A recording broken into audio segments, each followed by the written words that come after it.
Thank you, Mr. Agnew and Herr Dorfmann. I would just like to thank Mrs. Paulson initially for at least raising this issue, although I don't agree with her views on it. I want to talk about the humble potato, something that everybody eats from every social walk of life. You could say, actually, it's an invasive species to Europe because it was discovered in America and it was brought here. And it was then rediscovered by something called the blight fungus, which attacked it in Ireland about 160, 170 years ago, to the extent that 500,000 people in Ireland died and another 500,000 were forced to leave the country because they didn't have enough to eat. However, we felt that potato was a good staple food, and our experts at the time, our technicians at the time, developed fungicides to kill the blight. Unfortunately, the blight is a very persistent pathogen, and it would quickly overcome the solutions that the technicians had found, and we had this leapfrogging effect all the way through the last century. Now, the blight doesn't just attack the foliage. The spores will trickle down the foliage and they'll affect the tuber as well, so it won't store. It is a really serious problem. We've now arrived at the stage where you are only allowed to spray against blight 19 times in any one season. As the years have gone by, the large multinational companies that Mrs. Paulson doesn't like have consistently been producing more and more expensive solutions because the chemistry is much, much more complicated, and still we're losing the battle. Now, 30 miles from where I live is a research centre called the John Innes Research Centre, and they have found a solution. I went to see it, and the first thing that astonished me was that they had to spend £20,000 in erecting wire barriers and barricades to stop activists coming in and destroying what they had discovered. And they had used a genetic engineering technique to find a gene in a plant that exists, I think, in South America, that looks like and tastes like a marble, but is in fact a potato, but crucially it's resistant to late blight, the problem we've got. And they were able to extract that gene from that inedible plant and put it into one of our standard potato varieties.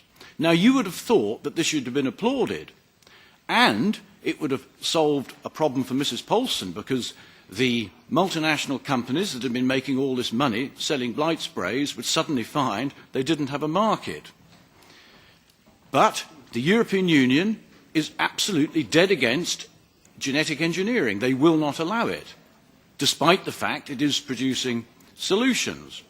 So we find ourselves now really demotivating scientists who do provide solutions. So how do they react? Well, they will react probably in one of two ways. They'll either go abroad, where their work is being appreciated, or they will simply give up. But what they're not likely to do is say, oh, well, the green activists didn't like the last thing we did, without any proper justification. Why should we bother trying to find another solution? Thank you. But let's look at this potato problem that Mr. Agnew referred to. It's a problem of monocultures. Well, there are a lot of problems with monocultures. Monocultures are always very vulnerable to this sort of thing, but we can't make monocultures better by saying we'll inject a little bit of genetic engineering into it and that will solve the problem. No, we need to change the approach. We have to have crop rotation, improved quality of soil and so forth. There have been major mistakes made in the past, but I don't think we can just correct things by genetic engineering, as Mr. Agnew is suggesting. Thank you for giving me the opportunity to come back at what Martin HÄUSLING said about potato blight. He associates this with what he calls monoculture, and I can assure him that potatoes are not grown as a monoculture in the United Kingdom. Most people who grow potatoes in the United Kingdom have them spaced 5 or 6 years apart.